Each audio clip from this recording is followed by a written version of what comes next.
दशा माता व्रत कथा संपूर्ण पोथी मंगलचरण और पूजा विधि। सबसे पहले दीप प्रज्वलित करें और बोले, हे दशा माता, आप सबकी दशा सुधारना, सबका कल्याण करना।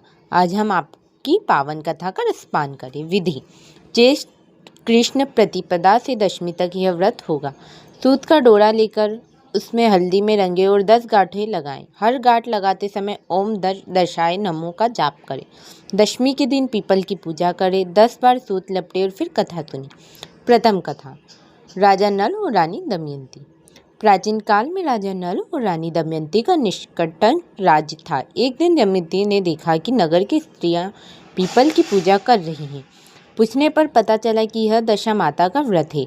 रानी ने भी श्रद्धापूर्वक पूजा की और 10 गांठों वाला डोरा गले में पहन लिया। जब राजा नल ने वह डोरा देखा तो क्रोधित होकर कहा, रानी, तुम स्वर्ण आभूषणों को त्याग कर यह तुच्छ सूत का धागा क्यों पहने हो? रानी के मना करने पर भी राजा ने वह डोरा तोड़कर आग में फेंक दे। परिणाम: उसी रात स्वप्न में बुढ़िया के रूप में माता आई और कहा, राजन, तुमने मेरा अपमान किया, अब तुम्हारी अच्छी दशा जा रही है। अगले दिन से ही राजा का पतन शुरू हो गया।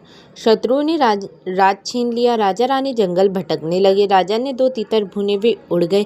मित्र के घर गए तो वहाँ सोने की खुटी ने हार निगल लिया और राजा चोर कहलाए। अंत में 10 वर्ष बाद फिर वही दिन आया। राजा रानी ने पीपल की पूजा की और रोकर माफ़ी मांगी। माता ने प्रसन्न होकर उनका राज और सम्मान लौटा दिया। द्वितीय कथा: साहूकार और दरिद्र ब्राह्मणी।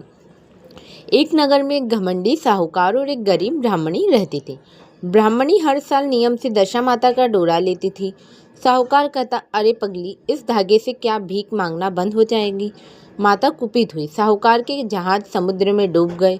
घर में दरिद्रता आ गई। जब साहूकार ने ब्राह्मणी के साथ बैठकर कथा सुनी और अपनी गलती मानी, तब माता ने उसकी नौका धन से भरकर वापस किनारे लगा दी। जय दशा माता। तृतीय कथा: सास बहू और अपमान का फल। एक घर में कुलवती बहू ने डोरा लिया था। सास पुरानी सोच की और क्रोधित थी। उसने बहू का डोरा अशुभ कहकर कूड़े के ढेर पर फेंक दिया। उसी क्षण से घर में कलेश शुरू हो गया। बेटे की बुद्धि भ्रष्ट हो गई और व्यापार ठप हो गया।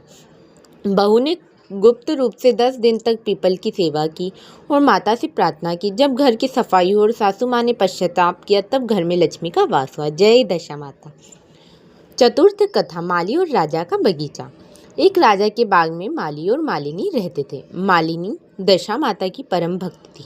भीषण अकाल पड़ा, सब बगीचा सूख गया, पर माली का बगीचा हरा भरा और फूलों से लद रहा। राजा ने जब यह देखा तो मालिनी को बुलाकर पूछा। मालिनी ने कहा, यह मेरी नहीं, दशा माता की कृपा है। राजा ने भी श्रद्धा से व्रत किया और उनको पूरे राज्य में खुशहाली छा गई। पंचम कथा: लकड़हारा और चंदन की लकड़ी। एक गरीब लकड़हारा लकड़ियां काटकर पेट पालता था। एक दिन उसने जंगल में कुछ देवियों महिलाओं को कथा सुनते देखा। उसने भी वहां बैठकर हाथ जोड़कर कथा सुनी। घर लौटते समय उसे एक सूखी लकड़ी मिली, जो घर पहुंचते ही चंदन बन गई। लकड़हारे ने उसे बेचकर माता का मंदिर बनवाया और श्रद्धा के लिए उसकी गरीबी दूर हुई। जय दशा माता। षष्ठ कथा: 7 भाई और उनकी लाडली बहन। 7 भाइयों के बीच एक बहन थी। वह दशा माता का व्रत करती थी, पर उसकी भाभियाँ उससे चिढ़ाती थी। भाभियों ने उसका डोरा चुराकर कुएं में फेंक दिया। कुआं सूख गया। जब भाई घर आए तो उन्हें प्यास लगी। बहन ने माता का ध्यान किया। कुआं पानी से भर गया और उसका डोरा ऊपर तैरने लगा। भाभियों ने माफ़ी मांगी और पूरे परिवार ने व्रत किया। जय दशा माता। सप्तम कथा: किसान और जादुई बैल। एक किसान बहुत मेहनती था, पर उसके बैल मर गए। उसने दशा माता की मनौती मानी। माता ने उसे स्वप्न में दर्शन दिए और एक पुराने पेड़ के नीचे खुदाई करने को कहा। वहां से उसे 2 बलिष्ठ बैल और सोने के सिक्के मिले। किसान ने बड़ी धूमधाम से दशा माता का उद्यापन किया। जय दशा माता। अष्टम कथा: नगर सेठ और भिक्षुक का रूप। दशा माता ने एक बार सेठ की परीक्षा लेनी चाहिए। वे फटे पुराने कपड़ों में सेठ के द्वार पर गई। सेठ ने उन्हें धक्का देकर निकाल दिया। सेठ का सारा सोना पितल बन गया। वहीं माता एक गरीब झोपड़ी में गई, जहां उन्हें बड़ी प्रेम से बैठाया गया। माता ने उसे झोपड़ी को महल बना दिया और सेठ को अपनी भूल सुधारनी पड़ी। जय दशा माता। नव कथा: टिटहरी, पक्षी और विश्वास। एक टिटहरी के अंडे समुद्र में बह गए।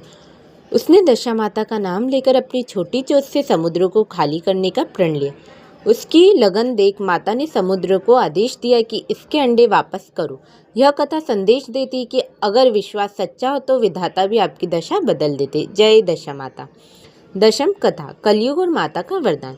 जब कलयुग का राजा परीक्षित से संवाद हुआ तब कलयुग ने कहा कि मैं लोगों की मति हर लूंगा। तब दशा माता ने वरदान दिया कि जो भी कलयुग में श्रद्धा पूर्वक मेरा डोरा धारण करेगा और मेरी 10 कथाएं सुनेगा उस पर कलयुग का बुरा प्रभाव नहीं पड़ेगा और उसके घर में सदा सुख शांति रहेगी। समापन।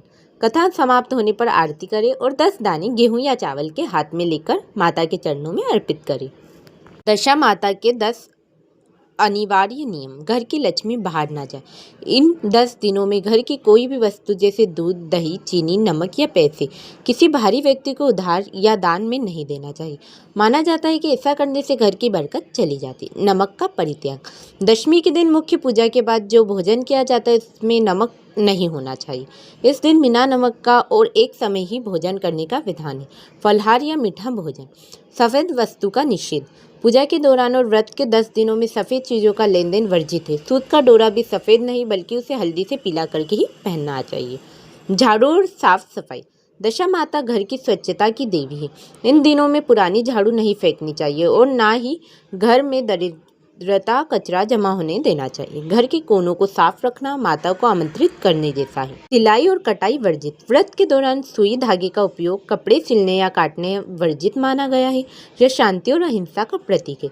परिंदा और क्रोध का त्याग। कथा सुनने के बाद किसी की बुराई ना करे और ना ही घर में कलेश करे। राजा नल ने क्रोध और अहंकार में ही डोरा तोड़ा था जिससे उनकी दशा बिगड़ी, इसलिए मन शांत रखे। पीपल पूजा की मर्यादा। दशमी के दिन पीपल के पेड़ को 10 परिक्रमा फेरे अनिवार्य। हर फेरे पर एक सूत धागा का लपटे या एक दान गेहूं का समर्पित करें। डोरा धारण करने का नियम। 10 गांठों वाला डोरा साल भर गले में पहनना चाहिए। यदि गले में ना पहन सके तो उसे शुद्ध स्थान या तिजोरी में रखें। अगले साल नया डोरा लेने पर पुराने डोरे को विसर्जित कर दें। अखंड ज्योति और कथा। संभव हो तो इन 10 दिनों तक माता के नाम का दीपक जलाएं। यदि स्वयं कथा ना पढ़ सके तो किसी दूसरे से सुने, जैसे आपको वीडियो देखकर लोग सुनेंगे, क्योंकि बिना कथा सुने व्रत अधूरा रहता है। ब्रह्मचर्य और सात्विकता। इन 10 दिनों में मन, वचन और कर्म शुद्ध रहना चाहिए।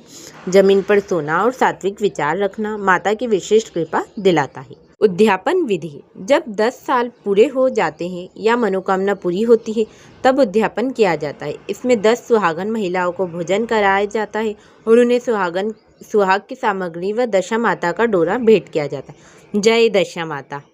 भक्तों, अगर आप इन 10 नियमों का पालन करेंगे तो माता आपकी झोली खुशियों से भर देगी।